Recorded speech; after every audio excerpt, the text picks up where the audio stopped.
오늘은 구글의 다양한 서비스를 원격 수업에서 어떻게 사용하는지 알아보겠습니다. 구글의 G Suite for Education에는 현재 50개가 넘는 서비스를 제공하고 있고, 구글은 지속적으로 새로운 서비스를 제공하고 있어서 그 수는 계속 증가하고 있습니다. 서비스가 너무 많아서 가끔씩은 저도 이름만 들어서는 잘 모르고 찾아봐야 하는 경우도 있습니다. 하지만 대부분은 사용하는 서비스만 이용하기에 몰라도 학업이나 업무에 지장이 있지는 않습니다. 그렇군요. 저도 가끔씩은 그런 서비스도 있었어. 라고 놀라기도 합니다. 앞으로 또 어떤 서비스가 나올지 기대됩니다. 내 구글은 계속 모니터링을 하여 사용량이 적거나 오래된 트렌드에 맞지 않는 서비스는 종료하고 그 대신 새로운 서비스로 제공하고 있습니다. 이번 코로나19 사태로 구글의 G 스위트를 처음 이용하시는 선생님이 많은데 학교에서는 선생님들이 익숙하지 않아서 많이 어려워하신다고 하네요. 오늘 구글의 G 스위트 서비스를 어떻게 사용할 수 있는지 쉽게 설명해 주세요. 네, 맞습니다. 구글의 G Suite는 처음에 기업들, 즉 엔터프라이즈 솔루션으로 구성이 된 거라서 네이버 밴드처럼 하나의 서비스가 아니라 권한과 인증, 소유권 등 다양한 개념이 복잡하게 연결되어 있는 솔루션입니다. 그래서 네이버 밴드나 그 밖에 교육용 서비스로 생각하고 G Suite를 이용하시면 처음에는 쉬운데 점점 어려워집니다. 나중에 학생이 문서가 열리지 않는다고 하면 잠시 멘붕이 오기도 합니다. 기본적인 소유권과 권한 관계를 잘 이해하시기 바랍니다. G Suite는 50가지 이상의 서비스를 제공하다 보니 우선은 서비스의 개념을 잘 이해해야 합니다. 채팅할 때와 이메일 사용할 때가 다른데 어떤 회사는 이메일로 채팅을 해서 소통이 잘 안 되는 경우도 있더군요. 서비스를 잘 이해하고 학교에 사용해야 정보 전달도 정확하게 하고 시간도 단축할 수 있습니다. 서비스를 잘못 선택해서 사용하면 어렵고 업무나 학업의 소통이 복잡해집니다. 학교에서는 기업용 솔루션인 G 스위트를 학교에서 사용할 수 있도록 만든 G 스위트 for Education을 사용한다는 것이군요. 그럼 회사와 학교는 환경이 많이 다른데 학교에서 G 스위트를 어떻게 사용하면 좋을까요? 학교나 회사나 사용하는 단위나 구성은 비슷합니다. 회사에서는 업무를 하는 것이고 학교에서는 업무와 교육을 함께 하는 것이니 교육에서 사용하는 개념에 대해서만 소개를 하겠습니다. 일단 다음 그림을 보시면 학교를 개념적으로 표현했습니다. 좌측은 학교 생활을 위한 여러 가지 것들이 있습니다. 수업 시간표도 보이고 게시판, 가정통신문, 학생증, 칠판, 사물함도 있네요. 학교 식당만 없지 학교에서 매일 보는 익숙한 물건들입니다. 오른쪽에는 수업을 하는 교실도 보이고 상담실, 미팅룸도 있고 수업하는 교실 모습도 있습니다. 교장 선생님도 말씀하시는 그림이 있네요. 중간은 과제를 하고 형성평가, 과제평가 모습입니다. 평가를 해야 한 단계 발전하기 때문이겠죠. 그렇군요. 가장 일반적인 학교 모습이네요. 아침에 학생증을 가지고 학교에 등교해서 시간표에 따라서 수업을 하고 학교 행사는 게시판을 통해서 확인하고 중요한 내용은 통신문으로 가정에 전달합니다. 교과서나 자료들은 개인 사물함에 보관하고요. 그럼 이런 학교 생활을 온라인 학교, 원격 수업에서 구글 G Suite를 이용할 수 있는지 확인해 보겠습니다. 시간표를 대신해서 사용할 수 있는 서비스는 구글 캘린더입니다. 캘린더는 본인 캘린더 외에도 여러 개를 추가로 만들 수 있습니다. 학급, 학과 또는 선생님 캘린더를 만들고 일정을 관리할 수 있습니다. 캘린더의 공유 기능을 이용하면 학생들 캘린더에도 일정을 자동으로 표시할 수 있습니다. 모두가 스마트폰을 가지고 있으니 스마트폰 알람 기능을 이용하면 누구나 수업에 늦지 않게 참석할 수 있습니다. 수업 이외에도 학생들과 면담 시간을 예약하면 행아웃 미트를 통해서 학생과 이야기도 할 수 있습니다. 학교 행사나 일정에 대해서 공지를 할 때 사용하는 서비스는 구글 플러스입니다. 구글 플러스는 개인정보 유출로 2019년에 개인 버전을 종료했습니다. 하지만 도메인 버전에서는 사용할 수 있고 외려 개인이 사용하지 못하기 때문에 학교에서만 사용하기 좋습니다. 학교가 디지털로 가기 위해서는 교장 선생님부터 구글 플러스에 소식을 남겨야 합니다. 학생들과 소통하기 좋은 공간입니다. 페이스북과 같이 오픈 그래프 기능을 제공하면 동영상이나 페이지의 대표 이미지를 보여줘서 내용에 대한 이해도 쉽습니다. 집에서는 페이스북, 학교에서는 구글 플러스를 사용하세요. 가정통신문은 가방통신문이라고 부릅니다. 일단 가방에 들어간 통신문은 학부모에게 전달되기는 어렵습니다. 학교에서는 매번 아까운 종이에 출력을 해야 하고 학생들은 전달하지 않고 가방만 무거워지고 소통이 어렵습니다. 통신문으로 사용할 수 있는 것은 지메일입니다. 지메일은 이메일이기보다는 메시지 서비스입니다. 알림, 소식, 공유 등 다양한 메시지를 받습니다. 학생에게 통신문을 이메일로 보내고 학생은 그 이메일을 자신의 학부모에게 전달하면 편합니다. 가정에 전달하는 통신문도 유튜브 영상으로 제작하면 더 전달이 쉽습니다. 이제는 신원유판 유튜브 제작 실력으로 사람을 평가하는 시대입니다. 아직도 유튜버가 아니라면 오늘 도전해보세요. 아이들은 정보를 검색할 때 유튜브에서 검색합니다. 다른 사람이 선생님에 대해서 궁금하면 유튜브에서 선생님 정보를 입력하고 선생님의 영상을 찾을 것입니다. 얼굴 나온다고 창피해하지 마시고 유튜브를 잘 활용하는 선생님이 되시길 바랍니다. 시대가 바뀌었습니다. 있다 기다리고 있다. 앞서 존중. 사람들은 묻습니다. 존중이 뭐라고? 왜 존중해야 되냐고. 지금 당장 해봅시다. 아이를 존중. 학교 학생을 증명할 때 사용하는 것은 얼굴이 있는 학생증입니다. 그럼 디지털 세상에서는 무엇이 학생임을 증명할까요? 바로 학교 계정입니다. 학교 계정은 학교 도메인으로 구성되기 때문에 계정 이름이나 이메일을 받으면 학생 여부를 확인할 수 있습니다. 학교에서 사용할 때에는 신분증에 사진을 붙이듯이 잘 나온 사진과 정보를 입력하세요.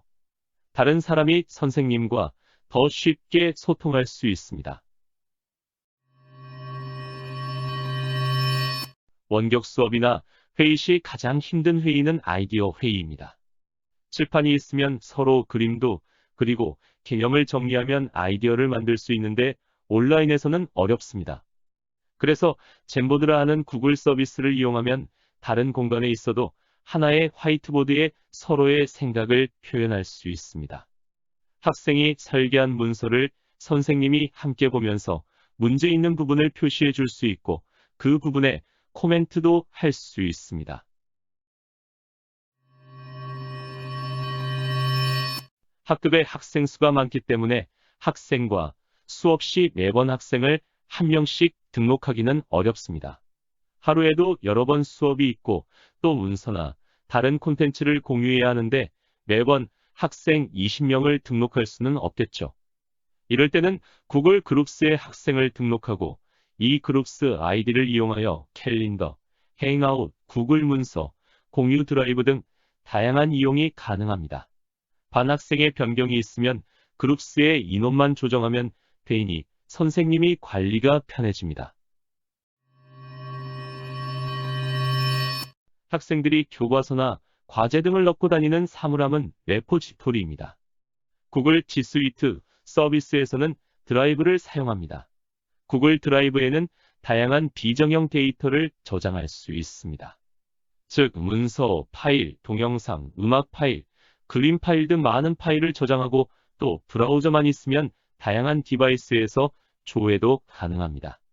다양한 파일에 미리 보기를 지원합니다. 학생은 구글 드라이브에 학업에 필요한 모든 문서와 영상을 업로드합니다. 구글 문서나 프레젠테이션을 과제를 작성할 수 있고 수업에서 제공하는 동영상도 볼 수 있죠. 이동 중에는 스마트폰으로 과제도 하고 수업에서 이해가 안 되었던 설명을 다시 확인할 수 있습니다. 그럼 수업에서는 구글 G 스위트의 어떤 서비스를 사용할 수 있나요? 정보를 전달하는 것은 이해가 되지만 교실처럼 선생님과 학생이 마주하면서 수업할 수 있는 방법이 있나요? 맞습니다. 우리나라는 통신강국이죠. 5G 통신망을 세계 유일하게 처음으로 개통했고, 가정에서 사용하는 유솔랜도 광케이블일 정도로 유무선 환경이 빠르고 좋습니다.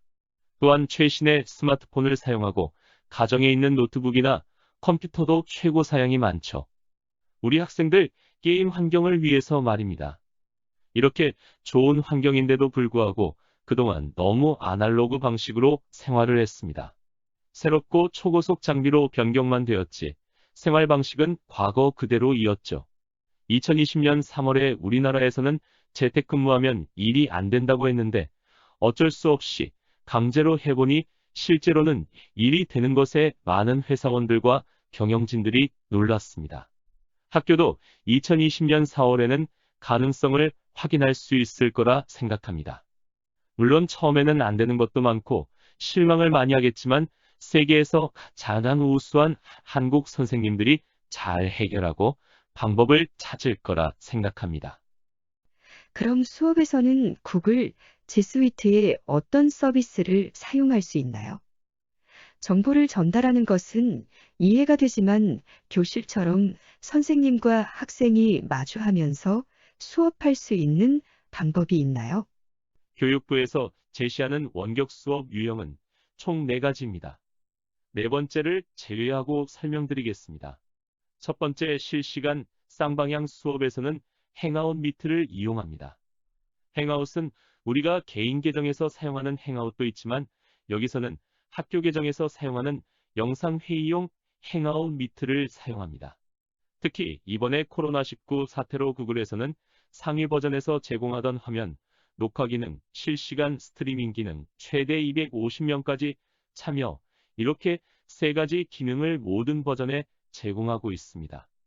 이런 기능을 이용하면 원격 수업을 하는데 기술적인 문제점이나 제약은 모두 없어졌습니다. 비싼 구독료 내고 상위 버전 사용하시는 분들은 약간은 손해를 보는 느낌이 있겠네요. 하지만 높은 보안 기능을 사용하고 있기 때문에 큰 문제는 되지 않을 것 같아요. 내 상위 버전은 1년 구독료가 배 이상으로 비싸기 때문에 이런 고급 기능을 제공했었는데요. 코로나19로 구글에서 많은 기부를 하고 있습니다. 구글 미트를 이용하면 영상회의나 교수자 화면 공유를 하면서 쌍방향 수업을 진행할 수 있습니다. 학생들이 질문이 있으면 채팅으로 실시간 질문도 할 수 있고 수업은 전체를 녹화를 해서 드라이브에 mp4 파일로 생성할 수도 있습니다. 수업에 참여하지 못한 학생들이나 이해를 못한 학생이 다시 듣기를 할 수 있습니다. 또한 일반 교실에서처럼 학생을 조용히 시키거나 잘못 들어온 학생을 내보내는 기능도 제공합니다. 학생들과는 주로 구글 캘린더에 일정을 등록해서 학생들이 스마트폰 알람을 확인해서 수업 링크를 이용하면 강의실이 어딘지 못 찾는 경우도 없습니다. 학생들은 스마트폰을 이용해서 수업을 듣고 선생님은 웹캠이 있는 노트북을 이용하면 간편하게 실시간 쌍방향 교육이 가능합니다. 별도의 장비도 필요 없고 추가적인 비용도 없습니다. 시간도 원할 때까지 이용할 수 있습니다. 설명을 들어보니 장소만 온라인이지 강의실이나 교실에서 하는 내용과 동일하네요.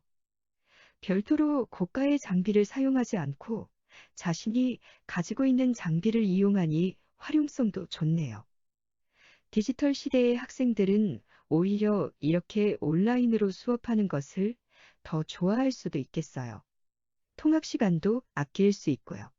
두 번째는 콘텐츠 활용 중심 수업 방법입니다. 중고등학교는 교육방송을 이용하고 대학교에서는 자체 제작을 통해서 제공할 수 있습니다. 가장 많이 사용하는 스트리밍 서버인 유튜브에 선생님이 강의 영상을 업로드하고 전체 공개 대신에 일부 공개로 설정하면 영상의 URL을 아는 학생만 시청하게 할 수 있습니다. 더 좋은 방법은 구글 드라이브에도 스트리밍 기능을 제공하기 때문에 공유 드라이브를 만들고 관련 영상을 업로드해서 학생들이 이용하는 방법도 추천드립니다. 학교 도메인 권한으로 관리하기 때문에 외부 유출 문제도 없고 학생 계정이 있는 학생만 볼 수 있습니다. G Suite for Education은 저장 공간도 무제한이기 때문에 많은 수업 동영상을 업로드해도 문제가 없습니다. 클라우드이니 속도도 문제가 없고 버퍼링도 없는 안정적인 동영상 시청이 가능합니다. G Suite for Education은 무제한 저장 공간을 제공하고 또한 무제한 계정이 가능하군요. 참, 구글에서 학교나 학생들에게 많은 기부를 하고 있네요. 사용하는 선생님과 학생들은 좋겠어요. G Suite for Education을 회사나 개인이 사용하려면 적게는 1년에 1인당 7만 원에서 30만 원 정도 비용이 들고 G Suite for Education은 비즈니스 버전과 동일해서 1년에 1인당 17만 원 정도 비용을 내는 고급 서비스입니다. 학생들이 수업에 무료로 사용할 수 있는 것도 큰 행운입니다. 만든 동영상은 구글 드라이브에서 바로 제공할 수도 있지만 홈페이지를 만드는 구글 사이트 도구를 이용하여 과목 홈페이지처럼 만들어 제공하면 수업에 도움이 됩니다. 예전에 저도 홈페이지 만들다가 여러 가지 알아야 하는 게 많아서 페이지 구성도 잘 안 되고 고생을 한 경험이 있는데요. 처음 사용하는 초보자가 홈페이지 만드는 게 어렵지는 않을까요?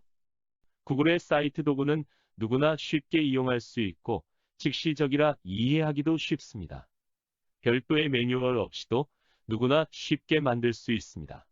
사이트 도구에 수업에 관련된 동영상과 자료를 등록하고 게시해서 웹에 게시하고 학생들에게 URL을 알려주면 학생들이 필요할 때마다 방문해서 학습할 수 있습니다. 특히 구글의 모든 서비스는 스마트폰용으로 제공되기 때문에 스마트폰으로 학습을 하는데 전혀 지장이 없습니다. 요즘에 중고등학생만 되어도 스마트폰을 가지고 있는데 구글 G Suite for Education 학교 계정과 스마트폰만 있으면 누구나 원격 수업하는데 문제가 없겠네요. 마지막으로 이렇게 쌍방향 수업이나 콘텐츠 활용 수업으로 학습을 했으면 과제나 평가를 진행해야 하는데 과제 수행 중심 수업을 할 때는 구글의 클래스룸을 사용합니다. 클래스룸은 가상의 수업 공간이라고 생각하면 됩니다. 여기서 진도에 따라 수업도 할 수 있고 과제나 질문, 퀴즈도 진행할 수 있습니다. 학생이 질문하면 선생님은 바로 답변을 해서 학생의 궁금증을 해소할 수 있습니다. 과제를 한 번 내면 학생들이 과제 제출할 때 분류도 해야 하고 관리도 해야 해서 번거로운 일들이 많았는데 구글 클래스룸으로 하면 모든 것을 온라인으로 해결할 수 있어 편리합니다. 최근에는 학부모 초대 기능, 평가, 기준표인 루블릭 기능, 그리고 복사한 내용이 있는지 확인하는 원문성 보고서 기능들도 제공하기 때문에 구글 클래스룸에서는 학생들이 더욱 열심히 공부를 해야 합니다. 원문성 보고서는 인터넷의 모든 웹의 내용과 출판된 책에 있는 내용과 비교하기 때문에 이제는 학생들이 어디서 복사해서 레포트 제출하는 것도 어렵겠네요. 선생님이 바로 확인할 수 있으니 말이죠. 검색을 잘하는 구글 회사에서 만든 서비스라 뭐가 달라도 많이 다르네요. 점점 많은 기능을 구글에서는 제공하고 있습니다. 이런 기능은 대부분 선생님들의 요청사항이라 실제 환경에 적용하기 좋고 꼭 필요했던 기능들을 이용할 수 있습니다. 오늘 설명을 들어보니 구글에 G Suite만 있으면 원격 수업을 하더라도 크게 걱정할 필요가 없네요. 오히려 제가 생각하기에는 소통도 잘 되고 그동안 수업 시간에 하지 못했던 다양한 학습 방법도 가능할 것 같습니다. 특히 구글 클래스룸에 학생별 관리 기능이 있으니 수업을 잘 이해하지 못하는 학생들은 별도로 구분을 해서 하나의 수업에서 수준에 따른 다른 수업도 진행할 수도 있겠네요. 네, 맞습니다. 그동안 너무 오랫동안 우리나라는 선진 기술의 함정에 빠져 있었습니다. 좋은 기술과 환경을 제공받다 보니 다른 방법에 대해서 고민할 필요가 없었습니다. 이번 코로나19 사태로 회사에서도 생산성을 높일 수 있는 방법에 관심이 많아졌고, 학교에서도 기존의 학교 교실에서 하는 방식과 다른 새로운 방식을 찾아야 합니다. 실시간 쌍방향 영상 수업마으로는 선생님도 힘들지만 디지털 시대의 신세대 학생들에게도 매력적이지 못합니다. 20분만 같은 자세로 영상을 보고 있으면 몸이 힘들죠. 오히려 플립러닝으로 간단한 영상을 사전에 학습하게 한 다음에 토론식이나 발표식 수업이 온라인 수업에는 더 적합할 수 있습니다. 교육의 다양한 방법을 적용해 보세요. 외국에는 다양하고 재미있는 ICT 도구들을 수업에 많이 사용한다고 들었어요. 우리나라는 선진 기술의 함정에 빠져서 더 좋은 방법에 대해서 돌아보지 못하는 문제가 있네요. 이번 코로나19로 인한 온라인 수업을 통하여 획일화된 교육 방법을 좀 더 다양화하고 학생들의 창의성을 향상하는 방법을 찾는 기회가 되었으면 좋겠습니다. 이제는 다른 사람과 협업하지 못하고 창의적이지 못하면 결국에 AI한테 종속받는 인간이 된다고 합니다. 모두가 힘들어하는 시간, 우리 선생님들이 대한민국의 미래를 위해서 좀 더 노력하고 방법을 찾아주시기 바랍니다.